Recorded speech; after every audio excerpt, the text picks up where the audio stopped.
Previous video में हमने रस को विस्तार से जाना था। आज रस के प्रकार को जानेंगे और उससे रिलेटेड क्वेश्चंस एग्ज़ाम्स में किस प्रकार से आते हैं और हमें उनका आंसर किस प्रकार से फाइंड आउट करना है, आज के इस वीडियो में हम लोग जानेंगे। वीडियो में आप लोग अंत तक बने रहें। अगर प्रीवियस वीडियो को ना देखा है तो उसको भी जाके प्रीवियस वीडियो को भी देख लें। तो रस को हमने बहुत अच्छे से समझा था और रसों की संख्या जो है भरत मुनि ने 8 बताया है। भरत मुनि के अनुसार जो है रसों की संख्या है 8 और वैसे तो रसों की संख्या 9 होती है। आचार्य अभिनव गुप्त ने रसों की संख्या कितनी बताई है? 9 बताई है। ठीक है। सर्वप्रथम आचार्य भरत मुनि ने अपने ग्रंथ, जो भरत मुनि का ग्रंथ है नाट्य शास्त्र, उसमें उन्होंने क्या बताया है? रसों की संख्या का वर्णन किया है। उन्होंने रसों की 8 संख्याओं का वर्णन किया है अपने इस रचना में। ये रचना भी बहुत इम्पॉर्टेंट है। कभी कभी एग्ज़ाम्स में नाट्य शास्त्र की रचना किसने की, इस प्रकार से भी क्वेश्चन आ जाता है, या फिर बहुत सारे रचनाएं दे दी जाएगी और इसके रचनाकार कौन है, इसमें नाट्य शास्त्र आ सकता है। आप लोग इसको नोट डाउन अवश्य कर लें, बहुत ही ज़्यादा इम्पॉर्टेंट है। इसी प्रकार से भरत मुनि ने रस संप्रदाय, भरत मुनि को जो है रस संप्रदाय का क्या माना जाता है? प्रवर्तक माना जाता है। ये भी बहुत मोस्ट इम्पॉर्टेंट क्वेश्चन है परीक्षाओं की दृष्टि से। और रसों के बारे में हमने प्रीवियस वीडियो में बात की थी। आज रसों के प्रकार के बारे में जानते हैं। तो रस का जो प्रकार है, जो मेन है, वो क्या है? श्रृंगार रस।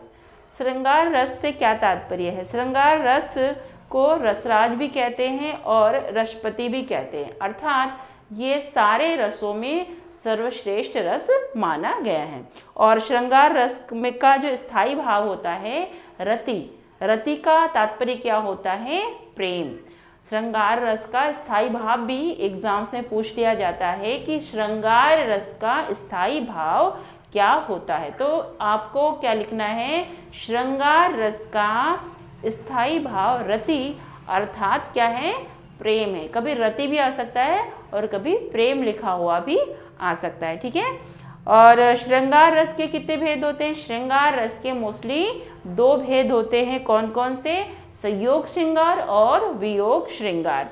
तो संयोग श्रृंगार और वियोग श्रृंगार से रिलेटेड क्या होते हैं? एग्जाम्पल जो है परीक्षाओं में पूछ लिए जाते हैं और हमसे ये पूछ लिया जाता है कि ये कौन सा रस है। उसमें दे दिया जाएगा करुण रस, हास्य रस, वीर रस और श्रृंगार रस। इस प्रकार के 4 ऑप्शन दे दिए जाएंगे और आपको क्या कर दिया जाएगा? एक लाइन दे दी जाएगी, दोहा दे दिया जाएगा। उसमें जो रस और जिस भाव की अनुभूति होती है उसके आधार पर आपको क्या करना है? रस लिखना है। ठीक है। जैसे कि एग्जाम्पल के तौर पर हम ले लेते हैं क्या? बतरस लालच लाल की मुरली धरी लुकाए। बतरस लालच लाल की मुरली धरे लुकाए, सोह करे भौहनी हंसे दैन कहे नटी जाए। ये रचना है बिहारी लाल जी की। ये रचना बिहारी लाल जी ने अपनी रचना में लिखी है। किसके बारे में बताया उन्होंने? जब जो है श्री कृष्ण भगवान जो बाल्यावस्था में थे, क्या करते थे, या फिर युवावस्था में भी थे, उनका प्रिय चीज़ क्या है? मुरली है। मुरली को बजाते थे। मुरली अर्थात क्या होती है? बांसुरी होती है। जब मुरली को बजाते थे सभी लोग क्या हो जाते थे? मंत्रमुग्ध हो जाते थे और मुरली उनको अपने प्राणों से प्रिय थी। और गोपियाँ श्री कृष्ण भगवान को बहुत ही अधिक प्रेम करती थी। तो क्या करती थी? शरारत करती थी। क्या? किस प्रकार से? उनकी जो मुरली होती थी अर्थात बांसुरी को वो लोग क्या करते थे? लुकाए, मतलब छुपा देती थी। किस लिए? ताकि भगवान श्री कृष्ण उनके पास आए और उनकी बांसुरी को वो ढूंढे उनके पास, और इसी बहाने से क्या करे? गोपियाँ श्री कृष्ण से बातचीत कर सके। इसीलिए वो इस प्रकार की क्या करती थी? शरारत करती थी। तो क्या हो गया? ये श्रृंगार रस। इसमें क्या भावना आ रही है? प्रेम की भावना। किसकी? गोपियों की कृष्ण के प्रति प्रेम की भावना जो है प्रदर्शित हो रही है। ठीक है। नेक्स्ट उदाहरण और लेंगे, जैसे कि वियोग श्रृंगार। ये था संयोग श्रृंगार, जहाँ पे दो प्रेमी और प्रेमिका का क्या हो रहा था, मिलन हो रहा था। उसी प्रकार से वियोग श्रृंगार में क्या होता है, दोनों एक दूसरे से अलग हो जाते हैं और हृदय व्यथित होता है उसके लिए। लेकिन इसका तात्पर्य ये नहीं कि करुण रस बिल्कुल विपरीत होगा, और ये श्रृंगार रस के अंतर्गत वियोग जो होगा ये थोड़ा सा अलग होगा। तो उदाहरण के द्वारा समझते, उदाहरण क्या है, जैसे कि इसका निस दिन बरसत नैन हमारे, निस दिन बरसत नैन हमारे, और सदा रहित पावस ऋतु हम पे जबते श्याम से धारे। अर्थात गोपियां जो है क्या कहती हैं, हे सखी निस्दिन जो है हमारे नैन क्या होते हैं, बरसते रहते हैं। किस प्रकार से, जैसे वर्षा ऋतु में बारिश की बूंदें गिरती रहती है झरझर करके, उसी प्रकार से क्या होता है, हमारे नैनों से अश्रु बिंदु जो हैं निस्दिन गिरते रहते हैं। कब से, जब से कृष्ण जो है यहाँ से चले गए हैं तब से। तो इसमें क्या है, प्रेम की भावना, देखिए प्रेम की भावना हो रही, किसके प्रति, श्री कृष्ण के प्रति प्रेम की भावना गोपियों के द्वारा। और क्या हो गया, वियोग हो रहा है, वो चले गए हैं, उसके प्रति क्या हो रहा है उनके मन में, वियोग श्रृंगार, अर्थात वियोग श्रृंगार रस है ये। ठीक है, आई होप आप लोगों को समझ में आ गया होगा।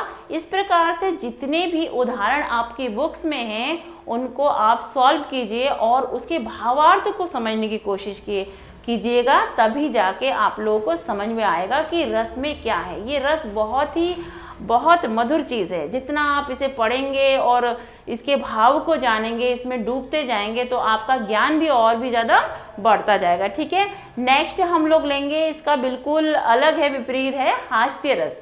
तो हास्य रस के बारे में जान लेते हैं। हास्य रस का अर्थात क्या होता है, हंसी मजाक, अट्टहास, इस प्रकार की जो भी क्रियाएं होती हैं, जैसे कि किसी व्यक्ति को देख के, उसकी भंगिमा मतलब उसकी मुद्रा को देख के, उसकी शारीरिक वेशभूषा को देख के, उसकी प्रकृति को देख के जो मन में क्या होती है, हंसी आती है, या फिर आंखों के द्वारा क्या है, आंखों में एक हंसी होती है, जैसे कि देखते ही हम छुपा नहीं पाते। अगर हमारा फेस हंसेगा तो हमारी आंखों में भी पता चल जाएगा ना कि हम हंस रहे हैं, अंदर से भी प्रफुल्लित हो रहे, तो वो क्या है, हास्य रस ही है।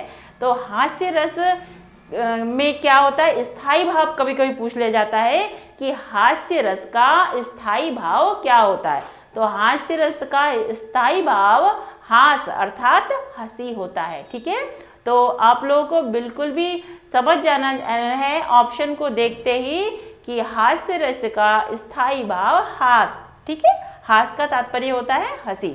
ठीक है, कभी कंफ्यूज हो जाए कि हास क्या होता है। ठीक है, और हास्य रस के जो क्या नाम भाव, स्थायी भाव क्या होता है, अभी हास बताया, उसी प्रकार से और भी बहुत सारी चीज़ें आ जाती हैं जो मुख्य अवयव हैं, उनके बारे में भी हम लोग जान लेते हैं। आप लोग इसे नोट डाउन कर लें। ठीक है, जो भी आप लोगों को आता होगा या नहीं आता है जिन चीज़ों को, आप उसे नोट डाउन अवश्य कर लें। ठीक है, तो आलंबन विभाव क्या होता है, इसमें विकृत वेशभूषा। आलंबन विभाव भी कभी कभी पूछ लिया जाता है कि हास्य रस का आलंबन विभाव क्या होता है।